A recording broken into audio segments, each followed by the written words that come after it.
you have 670,000 people arrested, and you have 376,000 people executed. That is just horrific. Violence and the pursuit of violence had become part of the modern Soviet state. Ultimately, Stalin will be remembered as one of the bloodiest dictators in history. Hitler promised something different. Hitler promised that he could make Germany great again. What Mussolini dreams of more than anything else is to build a new Roman Empire.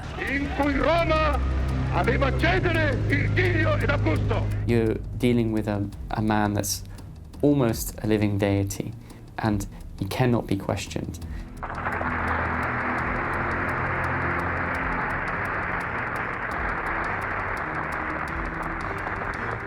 They're looking for a strong leader. They want someone to emerge who's going to, take the country out of this kind of hell. In that climate of hopelessness and despair, the cult of personality was a defining feature of his dictatorship. But we are determined to preserve our freedom no matter what the cost. One man who sees what happens to Mussolini's corpse and learns from it is, of course, Adolf Hitler. And it's the abuse of Mussolini's corpse that leads Hitler to make a decision to actually kill himself.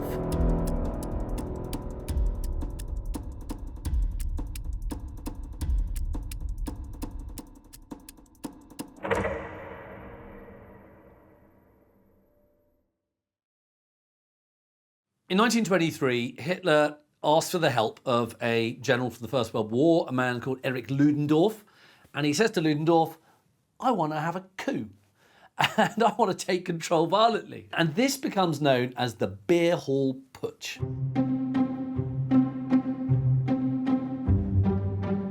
In his early years, when he was leading the Nazi party, Hitler was a big admirer of Mussolini. And what the Nazis had done, what Hitler had done, is he looked at Italy, he looked at the Italian fascists as a model for some of their appearances, some of their policies.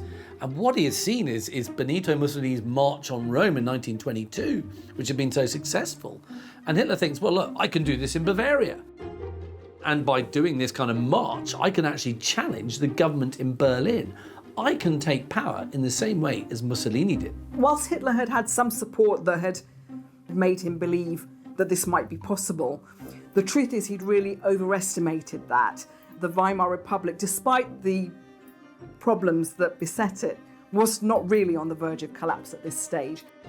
But actually what the putsch does is brings Hitler to the attention of the wider German nation for the first time. And it's obviously generating big headlines in newspapers all over the world.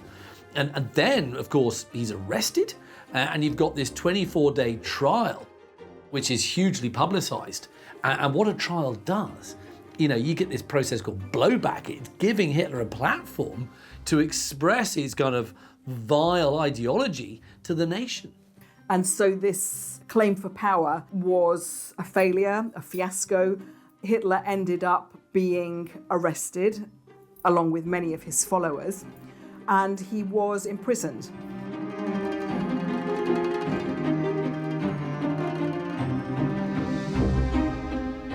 On April the 1st, Hitler is sentenced to 5 years imprisonment at Landsberg prison for his involvement in the Beer Hall Putsch. And there he dictated Mein Kampf, so his struggles and his political ideas, to Rudolf Hess and Emil Morris. What this book does is to lay out Hitler's plans in a kind of very rambling, incoherent fashion for transforming German society into a society based on race. So throughout the book, Jews are equated with germs, and they're presented as the international poisoners of society. Anti-Semitism, anti-Bolshevism were two of the key ideologies. He also despised democracy, and these kinds of ideologies were written in very, very fervent and strong terms in Mein Kampf. So, according to Hitler's ideology, there was only one solution to this, and that was their extermination. October 29th, 1929, Black Tuesday. The New York Stock Exchange is in a panic. Frantic investors have scrambled to unload their stocks at any price. Everyone wants to sell. No one wants to buy.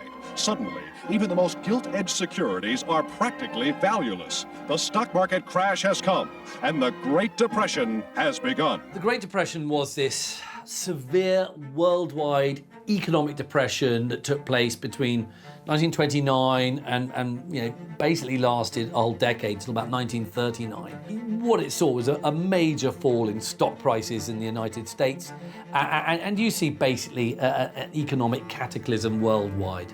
Hitler and the Nazi Party, they prepare to take advantage of the emergency. The emergency is kind of great for them because with their extremist politics, they can say, only we have the solution. And they're going to use this to gain support for their party. And what they also promise to do is just sweep away the Versailles Treaty. And they say, we're going to strengthen the economy and we're going to provide jobs. No real mention of how, but it looks like a solution. Whilst the Nazi Party in 1928, before the Wall Street crash, had been polling a fractional percentage of the vote. In the elections of July 1932, the Nazi Party polled more than 37% of the vote. So this made it the largest party in Germany. So it was now a party to be reckoned with. So it was actually quite a symbiotic relationship. It was a kind of two-way street, that there's the population giving a large amount of consent and backing to these dictatorships. The reason for the success at the polls was that the Nazi Party seemed to offer something to everyone. So to the young people, it was a party of dynamism and youth.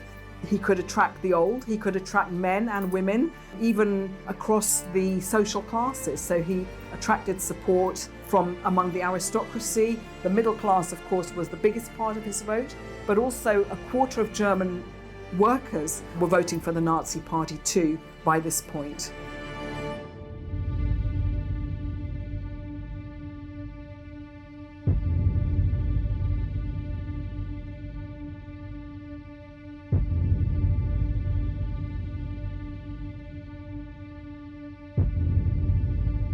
Hitler had quite a lot of disdain for the other political parties. He was convinced that his party was the one that was going to make a difference, and he was determined at the end of 1932 to accept not a vice-chancellorship, but only the top position. He was determined and uncompromising about being Chancellor of Germany, and when Hindenburg offered him this position, he hailed that as the Nazi seizure of power. So this was his moment. On the 27th of February 1933, the Reichstag building is set on fire. Hermann Goering says this is definitely a communist plot. And at Hitler's urging, Hindenburg, who's the president, responds by signing the Reichstag fire decree on the 28th of February, just the next day. This allowed the cabinet to have full autonomy and to take any steps it considered necessary in order to safeguard public order. So this was a fundamental step in Hitler's consolidation of power. One of the first things Hitler does with the Reichstag decree is to basically suppress the activities of the German Communist Party. And he got 4,000 members arrested almost overnight. Essentially, Hitler was able to maneuver the situation so that the Nazi Party became the only party, so we see the arrival of a one-party state. It's very likely that the fire at the Reichstag was organised by the Nazis as a pretext for a kind of mass persecution of communists and social democrats in Germany. Of course, the purpose of the decree and the whole purpose of the fire, if the Nazis did indeed, set it, was to manufacture an excuse for repression and control. In the end, it doesn't matter whether the Nazis started it or not. The fact is the Nazis used it as an excuse to gain more totalitarian power.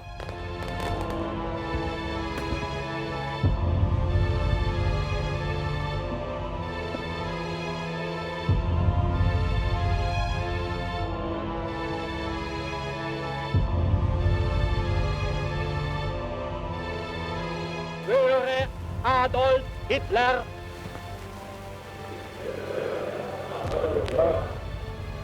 Unverbrüchliche Treue. Unverbrüchliche Treue. ihm und den mir von ihm bestimmten Führern, ihm und den mir von ihm bestimmten Führern, unbedingten Gehorsam, unbedingten Gehorsam. Die größte Eidesleistung der Geschichte ist geschehen. Der Sieg Heil! Sieg Heil! Mussolini could be conceived as something of a political chameleon because he changed quite a lot over time. So he started out his political life as a socialist, but he was also influenced by syndicalism and by anarchism. And then he founded his Italian fascist party. And then later on, even within that, his policies changed as the Italian fascist state became closer to Hitler's Nazi regime. And then we can see that his policies became much more influenced by Hitler.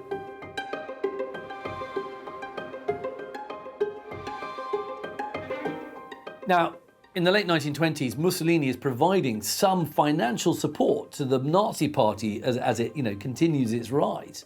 And what he had also done is to allow brown shirts, the SA, and even SS men to train with his own paramilitary brigade. Those are the black shirts, of course. And Mussolini views the rise of the Nazi party as something that's affirming his own ideology. This is saying, yeah, fascism's on the march. It's not just Italy, it's Germany next, and who knows where else. In private, however, Mussolini's really quite scornful of Hitler and his Nazis. The Italian leader describes Mein Kampf as boring. Actually, he was right.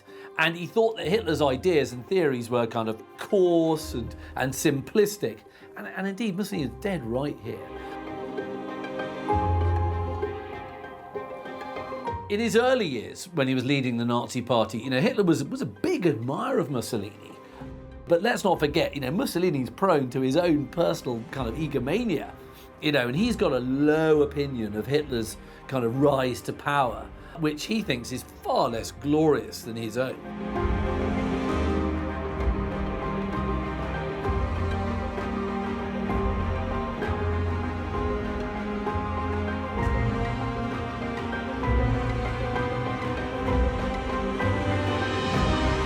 Even though they're both fascist dictators, the first meeting that takes place between Mussolini and Hitler, which is in Venice in June 1934, was frankly a bit of a disaster. So Mussolini turned up with his knowledge of German without therefore bringing a translator and assuming he'd be fine. Mussolini only speaks a little bit of German and he was so too arrogant to use a translator. And he had a lot of difficulty in understanding Hitler's kind of somewhat rough and coarse Austrian accent. What Mussolini is subjected to are these huge, notorious Hitler long, boring monologues. And Mussolini was so bored. There's a big difference between Mussolini and Hitler, and that lies in their racial views. Mussolini, let's face it, like Hitler, did think that white Europeans were the kind of architects of culture and civilization. But, what Mussolini doesn't share with Hitler is this kind of hateful and eliminationist anti-Semitism. What Mussolini was an Italian nationalist, first and foremost. And what he's doing is harking back to the glories and triumphs of ancient Rome. So he's really pretty scornful of Hitler's rants about Aryan supremacy. It's not really Mussolini's bag, if you like. And in one speech, the Italian leader is actually expressing kind of pity for the racial views being kind of expressed by the Nazis. He's looking at them and going, these people are, in his words, the descendants of those who were illiterate when Rome had Caesar and Virgil and Augustus. He kind of thinks the Germans are inferior in some way. Noi possiamo guardare con un sovrano disprezzo talune dottrine d'altralbe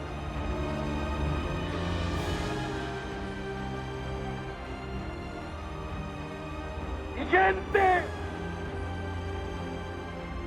che ignorava la scrittura con la quale tramandare i documenti della propria vita in un tempo in cui Roma aveva Cesare, Virgilio ed Augusto.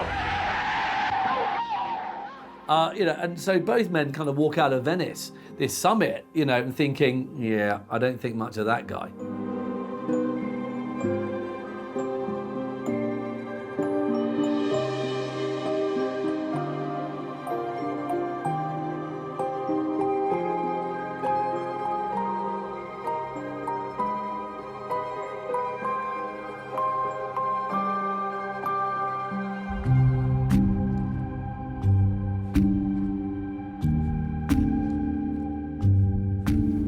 Mussolini then pays a state visit to Germany in September 1937, and where he's met with a really long, vast parade of troops, and there's military equipment paraded, artillery, you name it.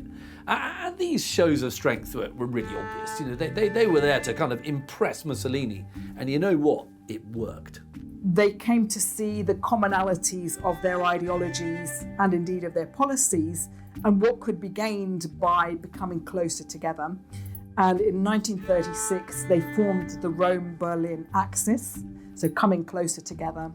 And that was cemented into the Pact of Steel, which was a formal alliance in 1939. Stalin is a Marxist-Leninist, that's his philosophy, and what he does is to consider conflict between capitalist powers as being inevitable. And so after Nazi Germany annexes Austria and then part of Czechoslovakia in 1938, he thinks, you know what, there's a war on its way. And in this respect, he was absolutely right. As Britain and France clearly were unwilling to commit to an alliance with the Soviet Union, Stalin realizes actually he can forge a better deal with someone else, and that's with the Germans. From Stalin's point of view, keeping the peace with Germany for a bit longer would allow him to bring Soviet armaments up to a level that he could wage war. During the various meetings and negotiations between Nazi Germany and the Soviets, those held within the Soviet Union, Stalin would host, and at a banquet he would occasionally raise a toast to key Jewish Bolsheviks and key Jewish Soviets at the table. This would force those Nazi delegates to raise a toast to Jewish representatives. I think Stalin is asserting his power, he's asserting his authority. He's telling Nazi Germany that you are negotiating with us, you are on our territory right now. It is a power game, a power move. And so in August 1939, you have the Soviet Union signing the Molotov-Ribbentrop Pact with Germany, and this is a kind of non-aggression pact. And Stalin sees this as an opportunity, both for territorial expansion and also a temporary peace with Nazi Germany.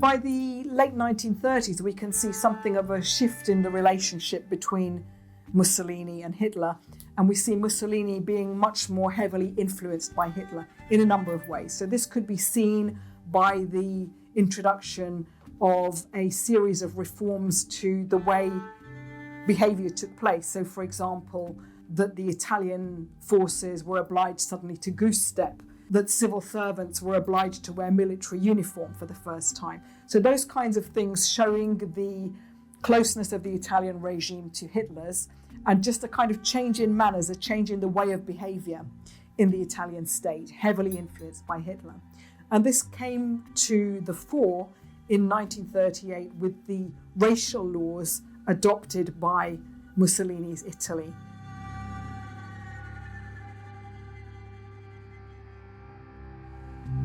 They restrict the civil rights of Italian Jews, they ban books written by Jews, and they exclude Jews from public offices and even higher education. Many state this is anti-Semitism, and there are more and more laws stripping Jews of their assets, restricting their travel, and finally, It even puts them into internal exile. It kind of treats them as political prisoners.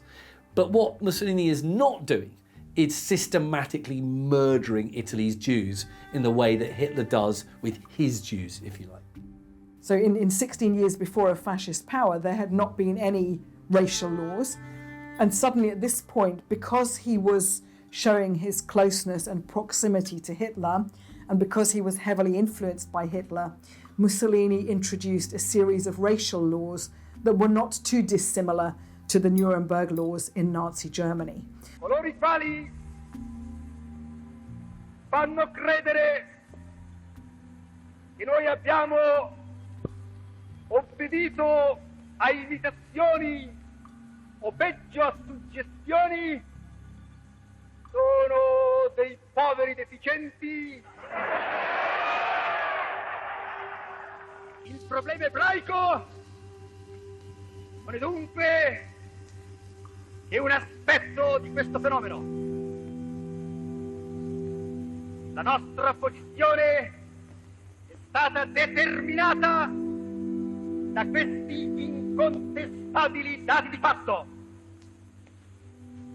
L'ebraismo mondiale è stato durante 16 anni, malgrado la nostra politica, un nemico irreconciliabile del fascismo.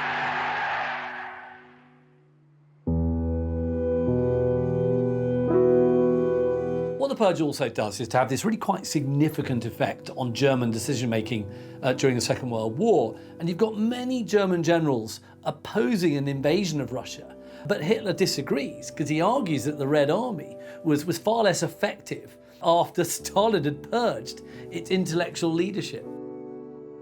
Stalin was taken by surprise and shocked in June 1941 when Hitler unleashed Operation Barbarossa, so the Nazi invasion of the USSR. That whole non-aggression pact goes out the window in June 1941, and this is going to start, the most brutal war ever on the Eastern Front. And despite intelligence officers repeatedly telling him that Germany is going to invade, Stalin just ignored them, didn't believe it was true, and as a result was taken completely by surprise. In June 1942, the Germans begin a huge offensive in southern Russia. They want to punch their way down to get some oil fields. And what they're going to do is to threaten Stalingrad. Of course, that's a city named after the Soviet leader, and that's going to have a lot of propaganda value if Hitler can take it. I think as Nazi Germany invade the Soviet Union, that Stalin is feeling betrayed by enemy forces, again betrayed by those that he's negotiating with. It stokes his sense of insecurity and mistrust.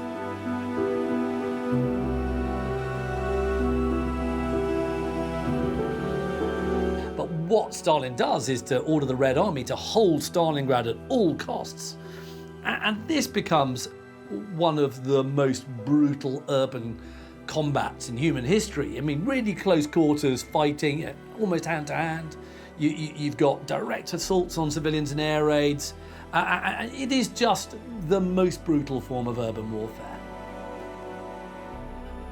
Initially, of course, Stalin and Hitler had signed the Molotov-Ribbentrop Pact. They were allies.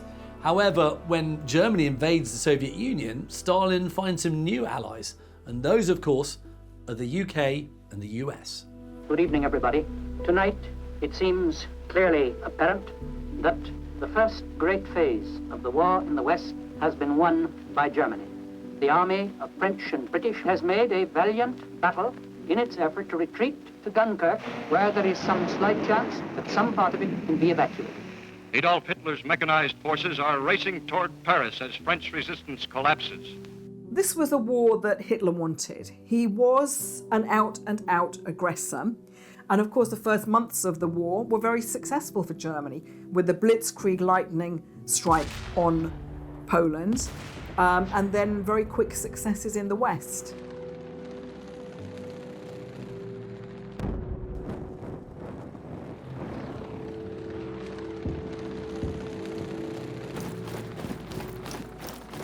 Mussolini is watching the progress of Hitler with actually quite a lot of jealousy. He's a bit bitter to be honest. And as he sees each fresh German victory, he gets more and more livid.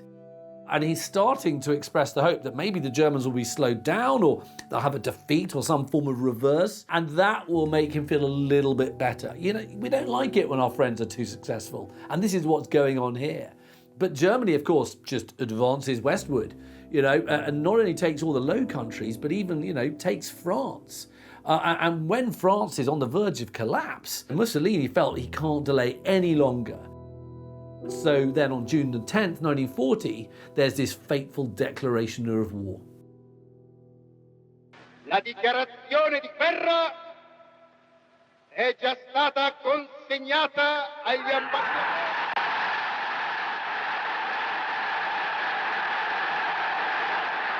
Gli ambasciatori di Gran Bretagna e di Francia.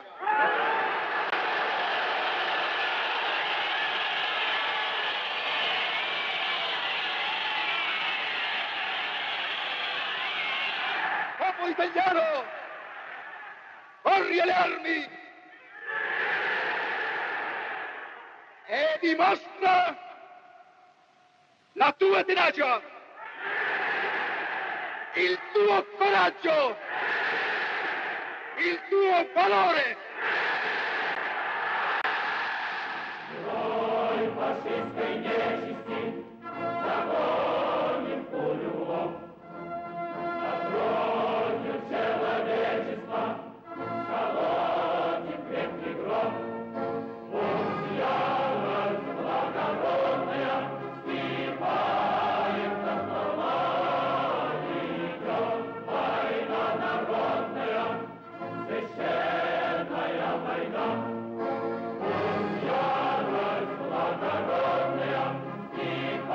вступает на слова, идет война народная, священная война.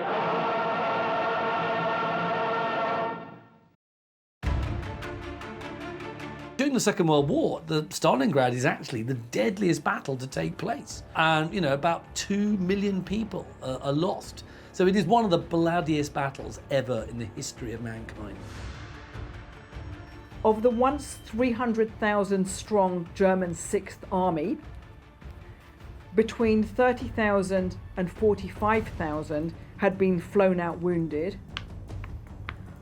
Half of the size of the army was either killed or died of cold, and over 100,000 surrendered to the Russians as prisoners of war, of whom only some 6,000 survived their captivity to return to Germany. So this was an absolute rout for the German army.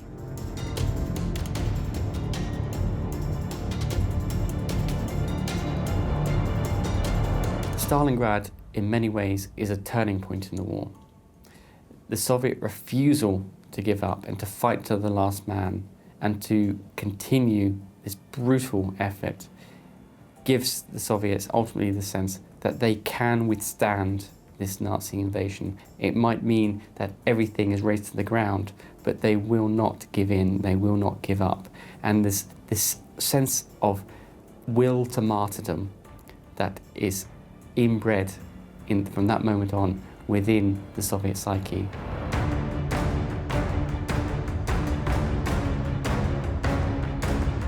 Infamously, Stalin's son, who had been captured by Nazi forces, was offered in exchange for Nazi personnel, and Stalin refused to accept that exchange. It appears that Stalin is willing to accept that his son would potentially die in captivity rather than be exchanged. And this links to Stalin's wider policy of refusing the idea that his military forces, that his men and women, in some cases fighting, should allow themselves to be captured. They should fight to the death. It would be an honor to become a Soviet martyr, if you will. It's apparent by 1943 that Italy's military position is simply untenable. You've got the Axis forces in North Africa being finally defeated in the Tunisian campaign, and that's in early 43. And then you've also got Italian involvement on the Eastern Front against the Soviet Union. Setbacks are happening there as well. And then, to make matters worse for Mussolini, the Allies then invade Sicily. So, you've got the invasion of, Italy on its own doorstep, if you like. The Italian home front is in a bad way because you've got the Allies bombing. And of course, bombing campaigns take their toll. Factories are being brought to standstill. You've got raw materials, a stranglehold on them, coal and oil. Those are all starting to run very short. And on top of that, you've also got a shortage of food. And the food that is available is being, is grossly overpriced. And you've got this kind of black market of incredibly expensive food. And of course, the result of this is going to be huge discontent. So by March 1943, you've got strikes taking place in the north, which is the Italian industrial heartland. Mussolini is in trouble, make no doubt about that.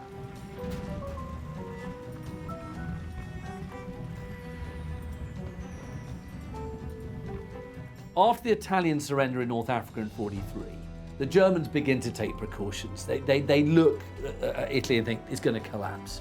What Mussolini has done is grossly exaggerated the extent of his public support, for his regime and indeed for the war itself.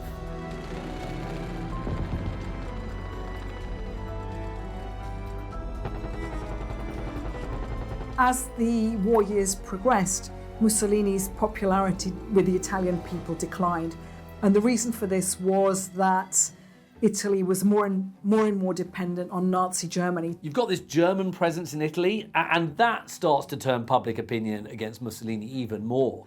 And when the Allies invade Sicily, the Sicilians look at the Allies and go, these people are liberators, they're not invaders.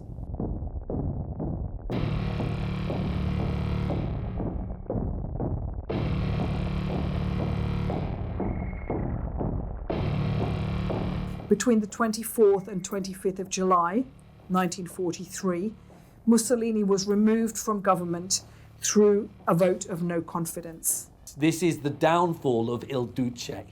And by this time, discontent with him is absolutely widespread and intense. And when the news of his downfall is announced on the radio, there's no resistance to it. People rejoice because they think that actually what the end of Mussolini also means is the end of war.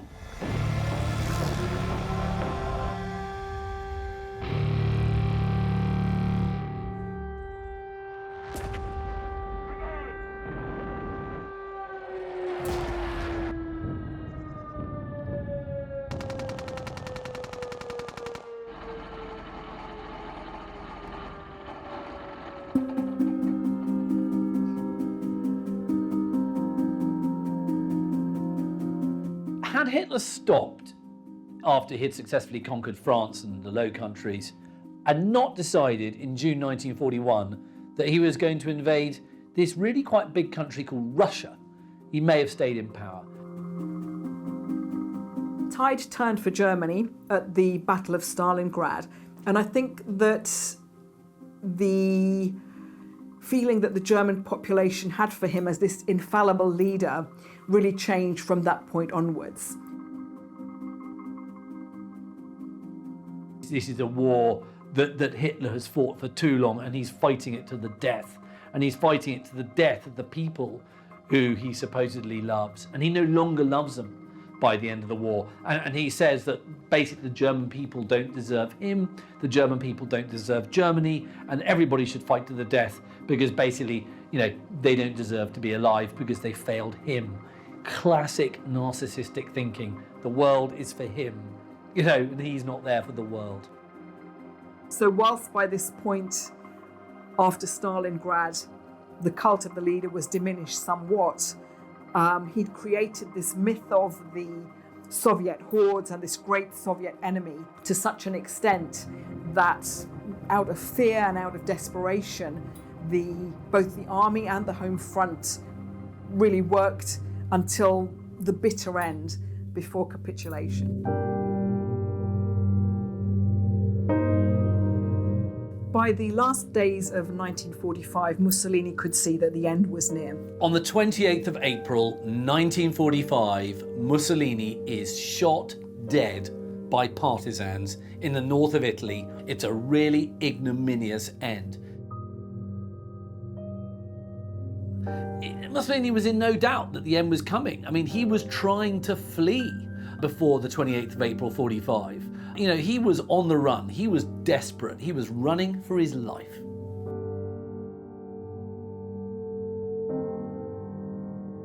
The day after Mussolini is killed, on the 29th of April 1945, his corpse and that of his mistress, Clara Petacci, they're dragged along and they're dumped on the ground in front of the old Piazzale Loreto. And there was some important symbolism to the location because this was where a few months earlier the Nazis had carried out some bloody reprisals on Italian partisans. And they're kicked and they're spat upon, and then the bodies are then hung upside down from the roof of an Esso petrol station. And then the bodies are then stoned. I mean, it's kind of endless abuse of these corpses by civilians.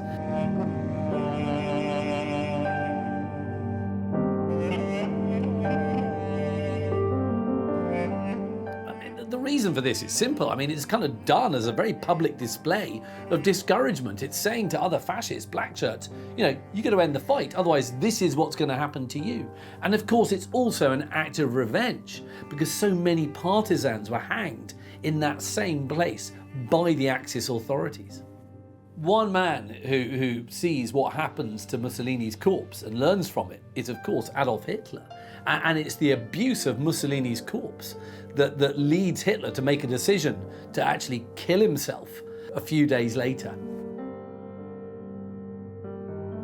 On the 30th of April 1945, Hitler committed suicide with his new wife, Eva Braun. So he shot himself. She took a cyanide tablet, determined to be a beautiful corpse. Hitler committed suicide, but so too did his propaganda chief, Joseph Goebbels.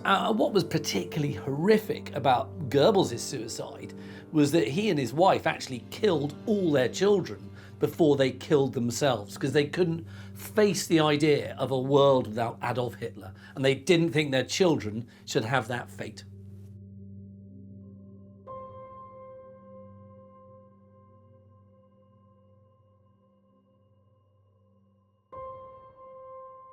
I don't think we can overstate the importance of victory, of winning the Second World War, or the Great Patriotic War, as it's known in the Soviet Union and still today in Russia. This victory had come at a huge cost. The human cost of the Soviet war effort has been estimated at over 20 million people. And so this huge effort, this huge sacrifice, becomes the new foundational event of the Soviet Union, arguably just as important, to some perhaps more important than 1917 itself. Within the Soviet Union, I mean, Stalin is such a great hero. I mean, he's universally regarded as the kind of embodiment of victory and patriotism. He is kind of Mr. Soviet Union. Victory in the Second World War only led to an increase in Stalin's popularity. So this was this great victory against fascism, against Nazi Germany and her allies. And the Soviet propaganda machine took advantage of this victory really to cultivate even more this cult of the leader that surrounded Stalin. Товарищи, Великая Отечественная война завершилась нашей полной победой. С победой вас, мои дорогие соотечественники и соотечественницы!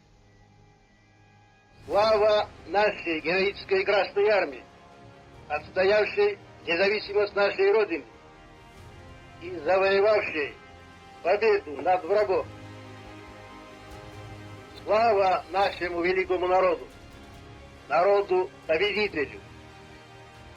Вечная слава героям павшим в боях с врагом и отдавшим свою жизнь за свободу и счастье нашего народа. In the Allied countries, Stalin is now being increasingly depicted in this really positive light over the course of the war. In 1941, you have the London Philharmonic Orchestra performing a concert in his honour to celebrate his birthday. And Time magazine the following year even names him Man of the Year. And this is just essentially a few years after the Great Terror has ended. This man's a mass murderer.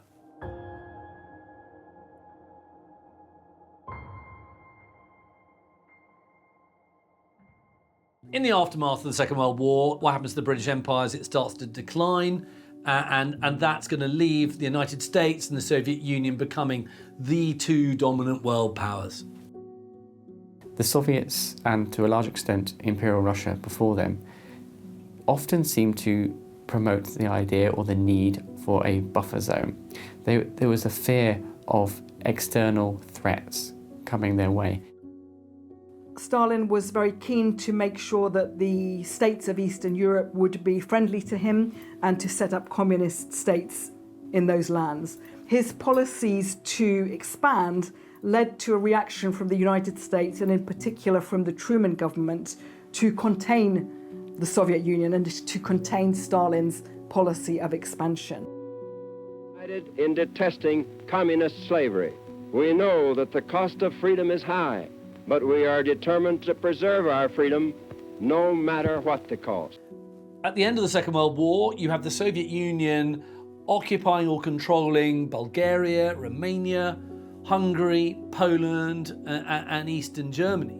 From Stettin in the Baltic to Trieste in the Adriatic, an iron curtain has descended across the continent, and all are subject, in one form or another, not only to Soviet influence, but to a very high and in some cases increasing measure of control from Moscow. On the 5th of March 1946, the former British Prime Minister and wartime leader, Winston Churchill, he's speaking at a college called Westminster College in Fulton, Missouri. And he's summing up the situation in Europe. And he coins this very famous phrase in this speech, because he says, from Stettin in the Baltic to Trieste on the Adriatic, an iron curtain has descended across the continent. Now, that phrase, iron curtain, that metaphor, is going to be used, for decades to come. And that speech may have been one of the first shots fired in the Cold War, if you like.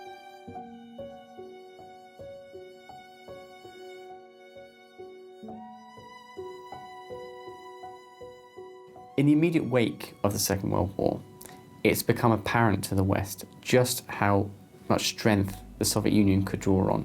The reality is it's greatly weakened and exhausted by its war effort, but it's demonstrated itself capable of withstanding Nazi assault and pushing Nazi forces back to Berlin. Once Nazi Germany was defeated, the Grand Alliance broke down and the differences between the former allies became clearer.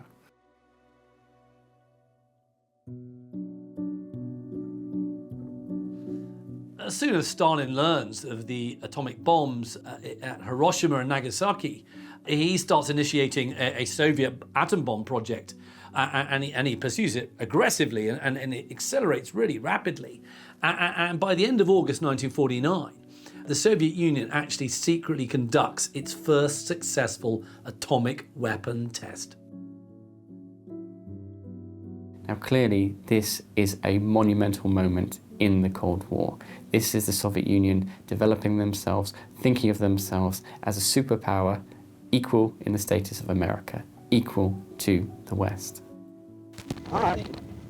Mr. Pszczynski, have you got any statement about President Truman's atomic bomb? Please excuse me. Does Russia have the atomic bomb, Mr. Pszczynski? Well, what's your reply to me? But by this point, you're dealing with a man that's almost a living deity. You're dealing with someone whose sheer force of personality is at the center of the party, and He cannot be questioned. And so, to some extent, the Soviet Union is stuck in this position, unsure what's coming next, and it has to adapt to Stalin's health.